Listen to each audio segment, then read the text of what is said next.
coming up next. It was one of the greatest duets of the 1980s. So apparently, a legendary female rock goddess was told by the record company that she could handpick her duet partner.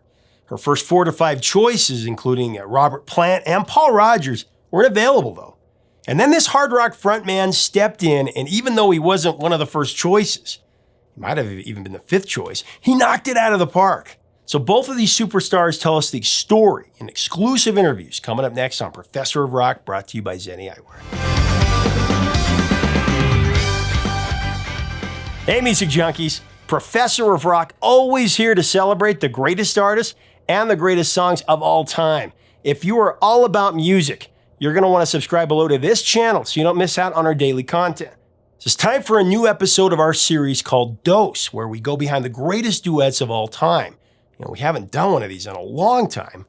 We actually have interviews with both singers of this 80s classic. Today, we dive back into the 80s and break down the love theme from Footloose, the Kevin Bacon blockbuster from 1984. Beautifully sung by Ann Wilson of Heart and Mike Reno of Loverboy, with music written by Eric Carmen and lyrics by Dean Pitchford. Almost Paradise went to number 7 on the Billboard Hot 100 in the summer of '84. It also went to number 1 on the AC charts. It was one of 3 top 10 hits from the multi-platinum Footloose soundtrack album. The other 2 that went to number 1, of course, Footloose, the title track by Kenny Loggins, and Let's Hear It for the Boy by Denise Williams. We have the story of both of those from Kenny and Denise personally. That'll be a part of our premium content. You can sign up for that below. Anyway, Footloose was such a massive movie and soundtrack in '84. You have to remember, only 5 albums went to number 1 in 1984. That's the fewest for any year in the history of popular music. The reason being, that was the year that Prince, Purple Rain, was number 1 for 22 weeks. Michael Jackson, Thriller was still burning hot. It spent 15 weeks at the top, well over a year after it was first released. Bruce Springsteen spent 4 weeks at the top with Born in the USA, and Huey Lewis snuck in for 1 week with Sports. Of course, Footloose was number 1 for 10 weeks. The soundtrack for Footloose eventually sold 9 million copies. That makes it one of the biggest soundtracks ever. So I had a chance to interview both Ann Wilson of Heart and Mike Reno of Loverboy about this. And here's the story from both of their perspectives. So I want to ask you about one of the greatest duets of the 80s, Almost Paradise. I've actually got Ann Wilson's side of the story because I interviewed her and she told me about that experience. What do you remember about it? There's a love theme from Footloose. How did that come about? Well, first off, I might have to ask you what she told you, because I don't know if I want to kind of go against what she told you. I remember hearing that song, Footloose being, of course, the huge soundtrack. Did that come through Keith Olsen? I think so, yeah. She was late to the point where Keith Olsen, who was famous, but sadly died a few months ago, or last month, which blew my mind because, wow, Michael Jackson, Whitesnake, he did Sammy Hagar, he did a lot of stuff, this guy. Great guy, too. So I was asked to do this song. The song was written by Eric Carmen and Dean Pitchford for the movie. They said you could do it with whoever you want. And immediately, and my management came with me to the song, so you can do it with whoever you want. And I said, I'd like to do it with Ann Wilson, because I don't know if people know this, but Hart lived in Vancouver for about 11 years. And we used to come, when we were younger, we used to come and see them. They played in bars and, lineups around there. And they played all kinds of great music and Led Zeppelin. They were really good playing Led Zeppelin.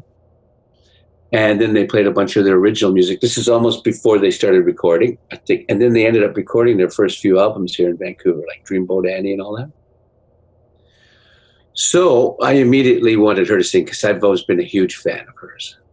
She's got the best voice. I've read that there were several different vocalists who were possibly going to sing the duet with you. Yeah, they asked me to sing the song, and they gave me my choice. They said, in a perfect world, which man would you like to sing with? And I went, Paul Rodgers. Yeah.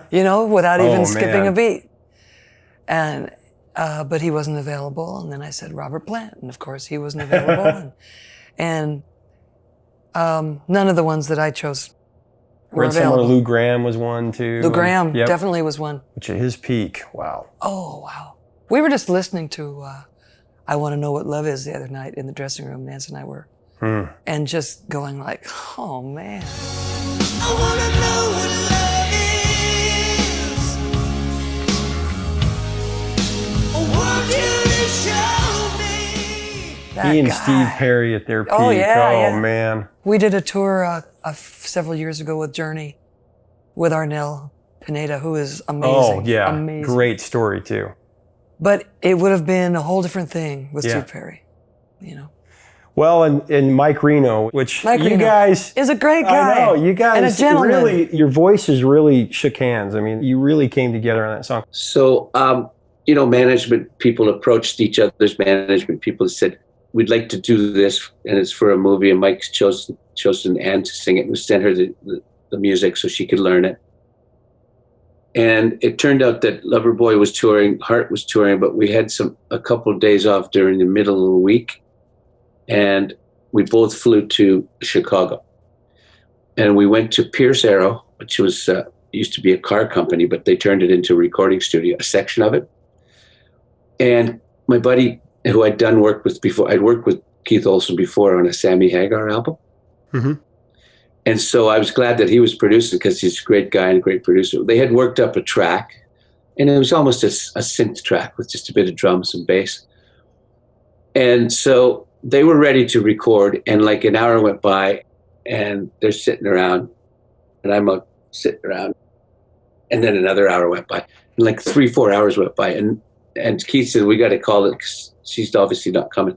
And all of a sudden she showed up, and she had a fall in the shower, and her wrist was killing her. You fractured your wrist. I did, yeah. And you sang without painkillers. And I did. Yeah, tell me about that. Well, yeah, I did. I had fractured it the night before. And, you know, one rule that I never break is I never go on stage altered, ever. Mm-hmm. Or get behind a microphone. And so I thought, well, the pain would be preferable. This is important. And maybe it'll even help.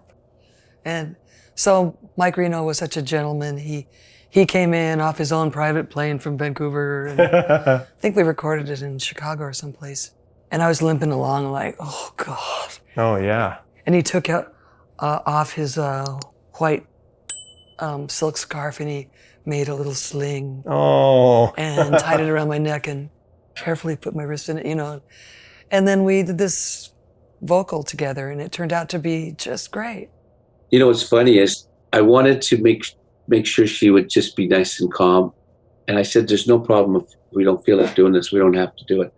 And I asked if they'd bring us a few beers or something, just something to lighten the load, you know, just lighten the room up a bit. And so they closed the curtains to the sound room, engineering room. And we were just chatting. And around the end of the chat, I said, do you know the song? Did you learn it? She goes, oh, yeah, I know it. And I said, do you want to try it? And there was a microphone just above us.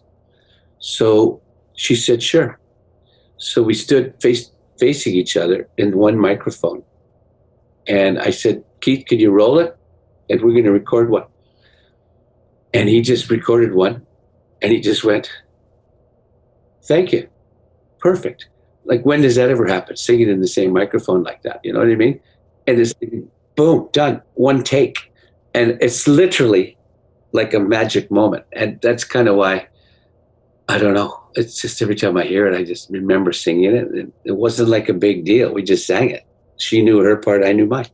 You guys sounded great, too. I mean, just so the way the two voices come together, because sometimes it may not work. I remember I was talking to Johnny Mathis, and he was telling me that he was recording with Gladys Knight, and he was really having a hard time because she sings so high. And Gladys Knight, one of the icons in my life of music. I adore this woman.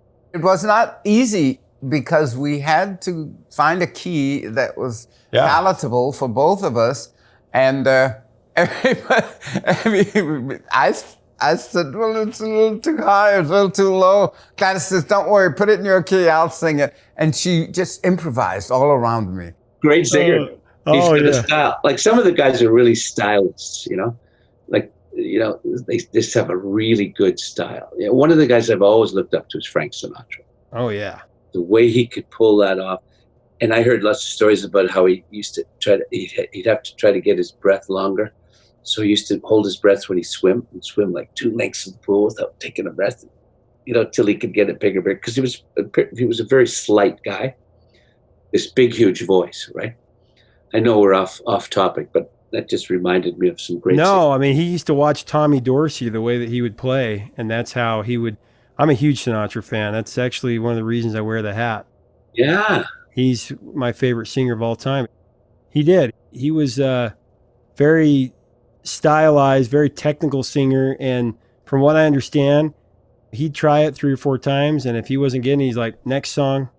He wouldn't sit there. He didn't have the patience for it. If he wasn't feeling it, that's just, obviously could be an urban legend, but some of the stuff that's out there. But judging by their album covers, he had a smoke in each hand and a drink, and he was drinking and smoking and singing. It must have been a great recording session. And they used to do like a whole album in one night, right? I know.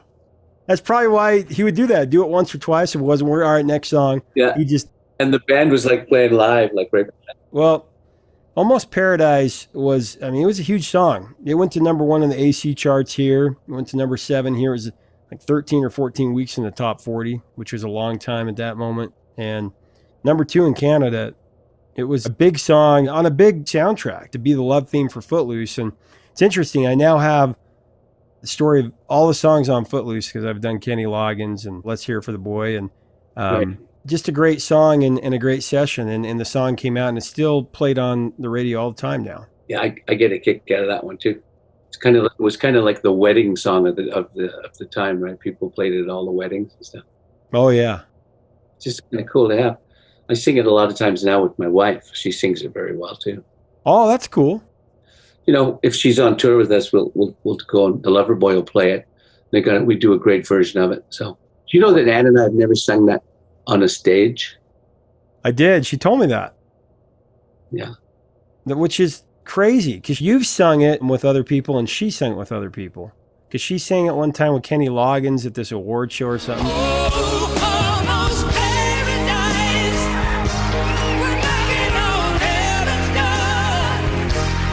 Almost paradise. They need to get you guys together and have you sing it. I know. It's not because I wouldn't do it. I would definitely do it. No, she's fabulous.